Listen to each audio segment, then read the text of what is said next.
मोरे रामा मोरे राम ए भोले जोगिया हो राम।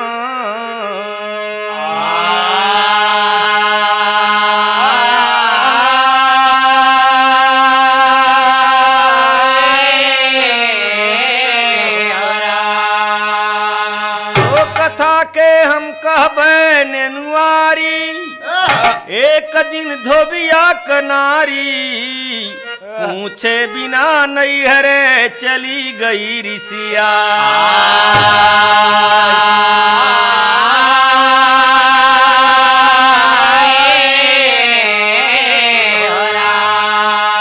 रामा रामा रामा रामा अरे मोरे रामा पी करिया भगवान के भई।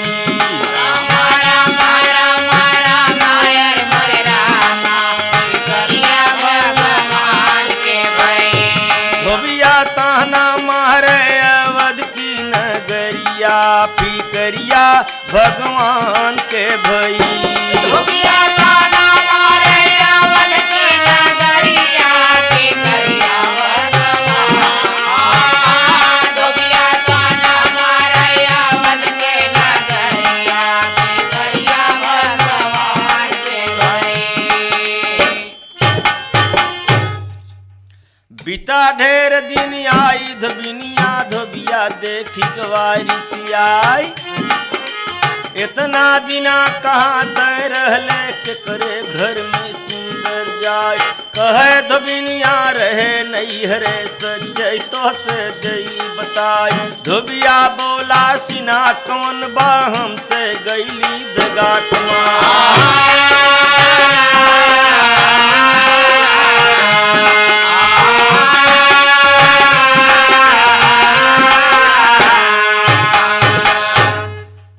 धोबी नाराज बा कि बिना पति आज्ञा के तय घर से निकले कैसे। और सोचे भी चाहे बिना पति आज्ञा के औरत के कहीं नैहर हो चाहे कहीं मेला हो चाहे कहीं हो जाना भी न चाहिए। कहना है तो धोबी बोला अरे कैले इतना बड़ा बवाल हमसे ये कन लागे चाल खाल हम खींच ले बरब द टंगरिया फिकरिया भगवान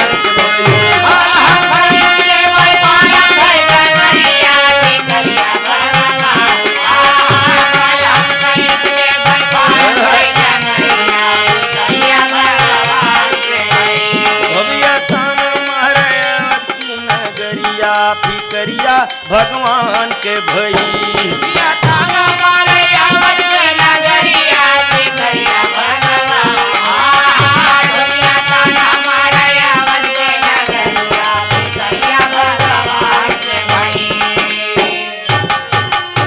धोबी बोला खबरदार। धोबिया बोला तैराम के समझे सीता लई ग रावण नार। धोबी बोला तैराम के समझे जौन सीता के लई गए रावण चोरा के नार। तौने सिया के फिर से लायन फिर से रखन भौन मझार। ऐसन काम करब नाई नहीं ताना मारे देश हमार। जल्दी घर तू छोड़ के भाग तो के देख में धिक्कार।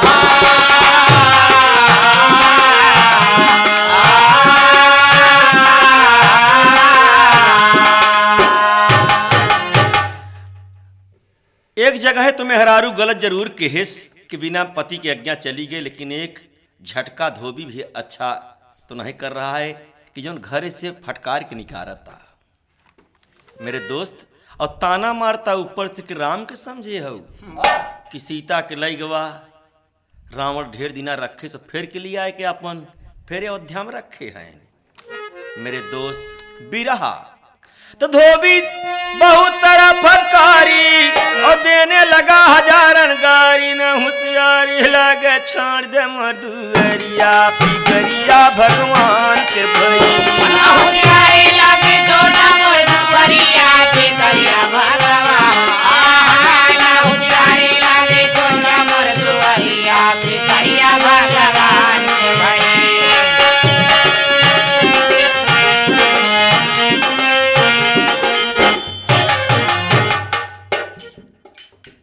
वासी के सुनत रहा जी। जाके राम से दिया बताए। राम जी सोचे मन में लागे, मन ही मन में रहे घबराए। मर्यादा कैसे अब बची हैं, धोबी ताना है सुनाए। लखन लाल से बोले राम जी, सीता घर से देव भगाए।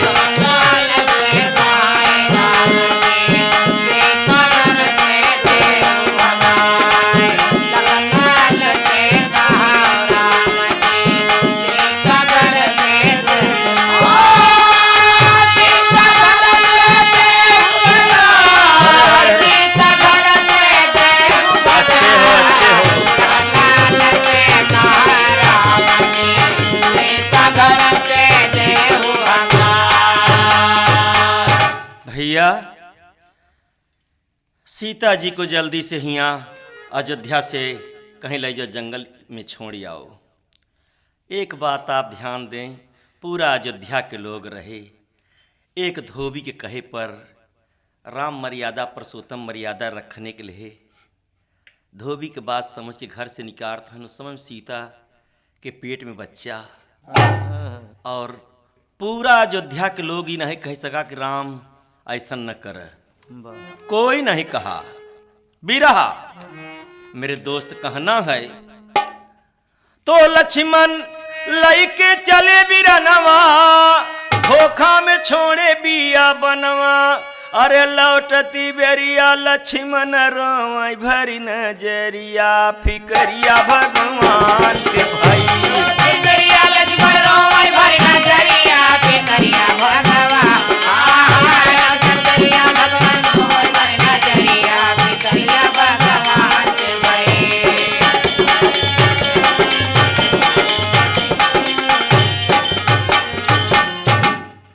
राम के आज्ञाकारी लक्ष्मण जी बात मान के, आज्ञा मान के सीता महारानी को जानकी की जी को छोड़ दिया जंगल में। लेकिन छोड़ तो दे, लेकिन लौटे तो रोवत भाई लौटे। काहे न रो? इसलिए रोए कि एक वनवास तो भाई दुख गवई नहीं रहा, और दूसर वनवास फिर माता जी की। मेरे दोस्त बिरहा जब लक्ष्मण जी हर रोवत की चलावत है, सीता जब अकेल परिंत देखी तो आगे पाछे क्यों नहीं दिखाता, तब रोवत बहुत दुखित होई के रोवत है। हाय बनवा में रोवाई, अरे बनवा में सिया के विपद परी भारी। बनवा में सिया को परी भारी, बनवा में सिया के विपद परी भारी। बनवा में विपद परी भारी, विपद परी भारी। बनवा में सिया विपद परी भारी, बनवा में सिया को। एक बात सोच के रोवत हैं कि कारण कवन नाथ मुख मोड़ा। कारण कवन नाथ मुख मोरा, कारण कवन नाथ मुख मोरा। कारण कवन नाथ मुख मोड़ा, लक्ष्मण जी धोखा दई कर छोड़ा। लक्ष्मण धोखा दई कर छोड़ा, लक्ष्मण धोखा दई कर छोड़ा। का मालिक, का राम, हमरे भाग तकदीर में का है बा? का हमारे भाग में विधन लिख डारी। बनवा में सिया विपद परी भारी। बनवा में विपद परी भारी, बनवा में विपद परी भारी।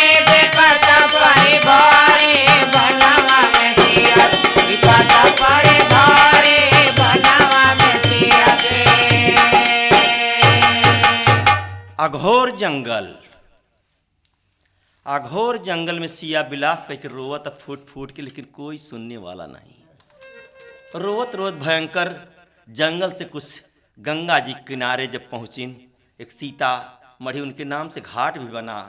आगे बात कथा में आपके सुने के मिले। दोस्त जब हुआ पहुंची तो एक ऋषि रहते थे, वाल्मीकि महाराज जी रहते थे, मुनि जी। तो रोवत आवाज सुना मुनि ज्ञानी, रोवत आवाज सुना मुनि ज्ञानी, रोवत आवाज सुना मुनि ज्ञानी, रोवत आवाज सुना मुनि ज्ञानी, और काहे बद रोवत हऊ महारानी। काय बदे रोवत हऊ महारानी, काय बदे रोवत हऊ महारानी। के कवन काहे रोते भैया, का बाता? बाबा का करबे पूछ के, कहे नहीं बेटा बताओ का बाता? कहाँ पता नहीं राम। हाँ राम, राम के आवाज सुने तो वाल्मीकि चिहुके के, अरे हाँ महाराज राम। का नाम बेटा? कहे जानकी जी महाराज। हिया कैसे? कहाँ पता नहीं राम, पता नहीं राम, दिए हमके कौले कारण घर से निसारी बनवा में रोत।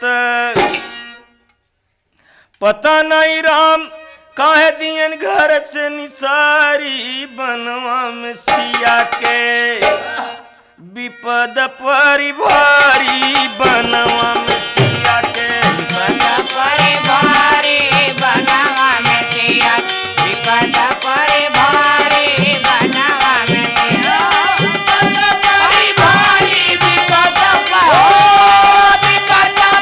भारी, विपद परि भारी बनवा में सिया, विपद परि भारी बनवा, विपद परी भारी मोरी राम, मोरी राम, मोरी लक्ष्मण हो मोरे राम, मोरे राम राम राम राम राम, मोरे राम राम राम। पता नहीं बाबा, पता नहीं बाबा हमके दिहन घर से निसारी बनवा में से, विपद परी भारी बनवा में, विपद परि भारी बनवा में सिया, विपद परि भारी, विपद परि भारी बनवा में सिया, विपद परि भारी बनवा में सिया के। बाबा बाबा हमके स्थान बताओ मरे के बाबा। बाबा हम जिंदगी अपन खोवा चाहिए तो बाबा ये अपमान बर्दाश्त के खिलाफ बा बाबा। माफ करना सुने वाले मित्र, औरत जब अपमानित होती रामचंद्र तो अपन जान खो देती। सही बात। ये त्रेता द्वापर सतयुग से बात चली हुआ था। आजकल ते और बेचारी कतों दर्जा दहेज के नाते, कतों अपमानित के नाते तमाम औरत मारी काटी जात हैं, स्वयं जान दे देते हैं। कहना है बाबूजी, आप तो समझदार हैं श्रोता भैया, सीता जी बहुत अपमानित हो गए बाबा, हमके सिर्फ मरे के बताओ बाबा और कुछ न चाहे। बाबा हमारे पेट में बच्चा है बाबा। बाबा बड़ा दुखी हैं, कह रही राम मर्यादा पुरुषोत्तम ऐसी हालत में कैसे निकाल दिया। ये बात दर्द लगी तो वाल्मीकि महाराज कहत का है, मुनिवर काई तजु सब शोका। मुनिवर काहे तजो सब शोका, मुनिवर काहे तजो सब शोका। तेरे पुत्र बहादुर होगा, तेरे पुत्र बहादुर होगा, तेरे पुत्र बहादुर होगा।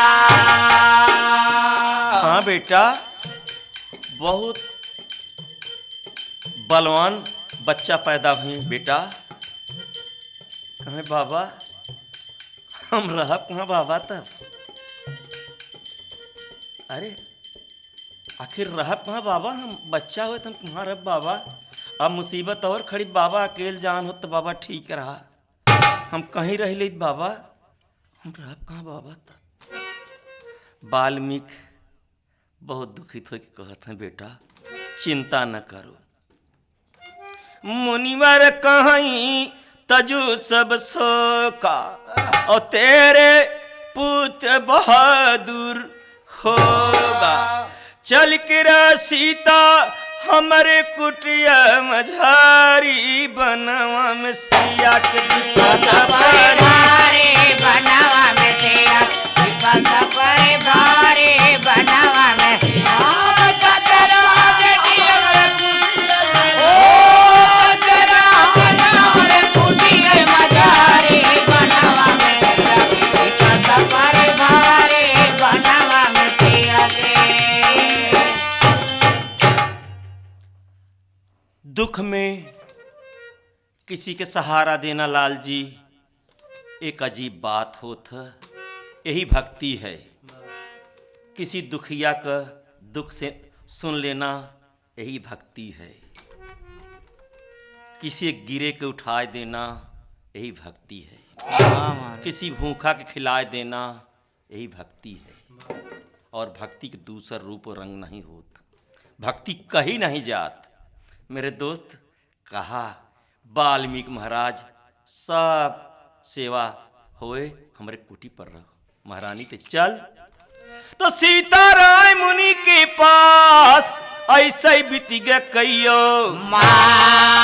अरे लड़का पैदा भइले बड़ा वीर बल करिया, फिकरिया भगवान के भैया। लड़का पैदा भइले बड़ा वीर बल करिया, फिकरिया भगवान। लड़का पैदा भइले बड़ा वीर बल करिया, फिकरिया भगवान के भई। और लड़का पैदा भइले ना, ओ लड़का पैदा भइले लालन पैदा भइलन बड़ा वीर बल करिया, फिकरिया भगवान के भई। लड़का पैदा भइले बड़ा वीर बल करिया, फिकरिया भगवान। लड़का पैदा भइले बड़ा वीर बल करिया, फिकरिया भगवान के भई। बड़ी खुशहाली बा, दो बच्चा जोड़ौरा बच्चा पैदा भई। वाह। देवता चेला चलानी सब जुटे हैं, गीत गौनाई हो तो बाबा के कुटिया में जंगल में मंगल। वाह। काई सीता तोहरे त जान में ललनावा बना में छवि छाई हो। सीता तोहरे तबन मेरा लानावा बन में छवि छाई हो। अरे बाजे बाजे चलानी कहत हईन का? कि अरे जब हो तू सीता रानी अवध नगरी आता, सोरा मचाऊ तू कहूँ वैद डॉक्टर बोलवाऊती हो। सीता दुई लाल तू त पैदा कैलियो तनिक नहीं कहारियो। सीता तुतलाल तुत पैदा कैले उतानिक नहीं करी हो। बाबा जी हंस दे, सीता जी भी मुस्कुराए देन। अरे बाबा जी माला फेरत करे भजनिया, अरे राम का भजनिया न हो। रामा फूल देवता रही रे बरसा हरि के गुण गामई हो।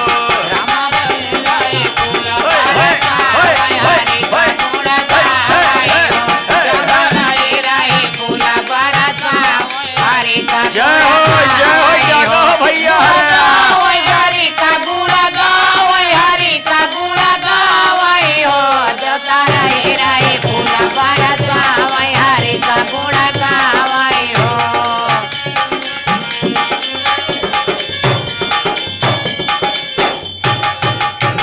तो सब लोग बोले जय जयकार।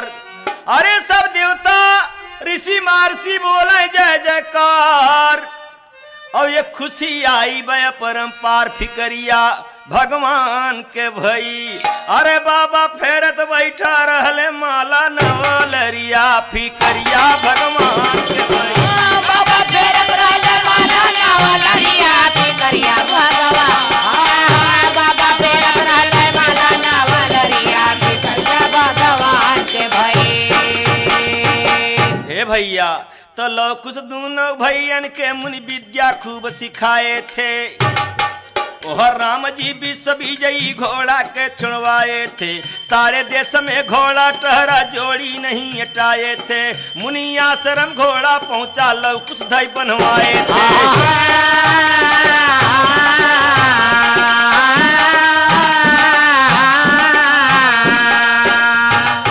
जानकी माँ पहचान गए, कहे बेटा ये पत्र बंधा घोड़ा छोड़ दो।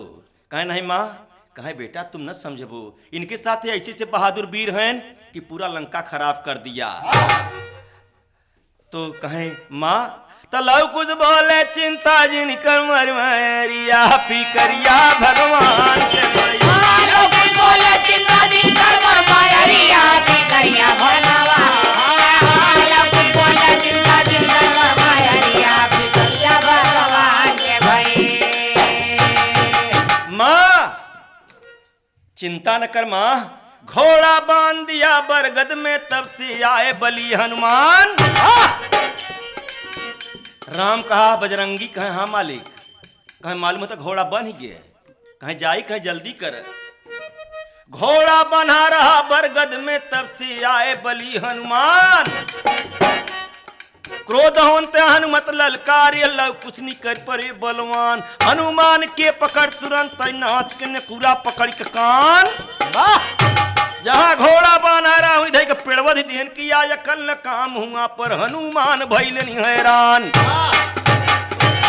थोड़ा से घमंड आए कि हम बजरंग बली राम के दास यही हम आए बन ही गए।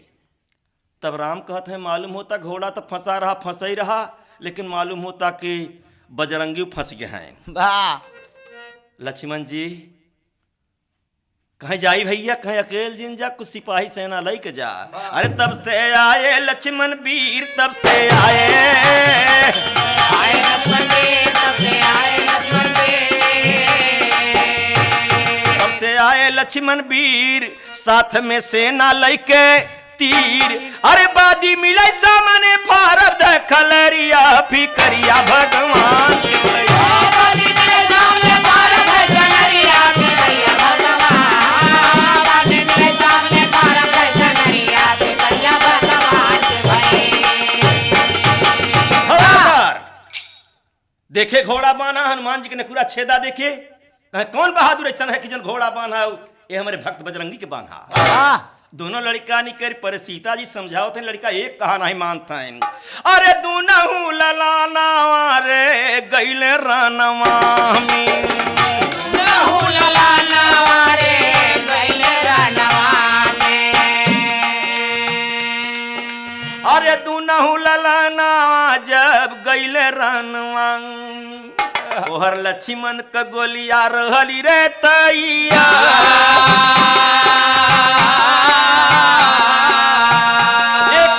बड़ बड़ जवान ली है हथियार, एक ओरी छोटे छोटे बचवा बोलती ललकार। अरे आवा बीरावा तू लड़ाई समनवा,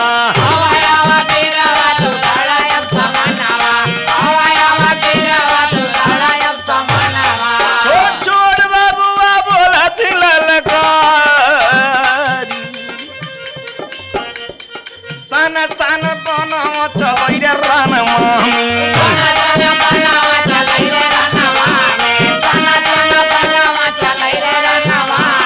सारी पलटनिया दिहले मार के गिराई, और लक्ष्मण का गोलिया सब गिरी गई जमीनिया में।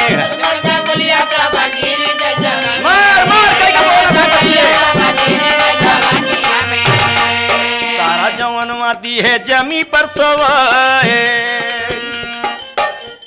सीता महारानी भर घर रोवती नयनवा।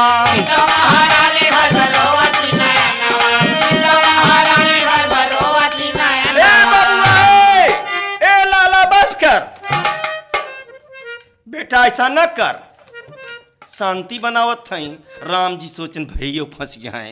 अरे तब से राम जी पहुंचे आई, ये दोनों बचवा के रहे बोलाई। ए लड़का या दोनों लड़कियों को बोला, कहे बेटा इधर आओ, कहे लम्मा से बात करो, का बात है बोलो। अरे कहे बड़ा गरम दिखात है, कहे बात का आया। तब से राम जी पहुंचे आई, दोनों बचवन के रहे बोलाई। कहे बबुआ के हो तोहर बाप मतरिया, फिकरिया भगवान के भई।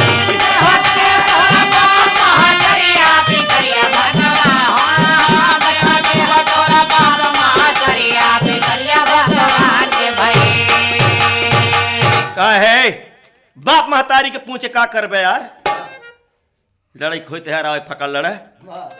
राम जी कटत है ना जगह पे चला किस करता है। राम जी बोले बिना बताए हम न लड़बैले साने, लौ तो नहीं कुछ कहत हैं। हे भैया कुछ बताई दे, नहीं सादा ही चला जाई हैं ये। तो लऊ कुछ बोले पिता न जानी, अरे हाँ हम अपने बाप की नहीं जानी थी। कहा अच्छा बेटा, कहा अरे ये बेटा कह रहे हैं, देखिए बच्चे तो बच्चे, ये परमात्मा का खेल है। लो कुछ बोले पिता न जानी, माता बंदे भी महारानी।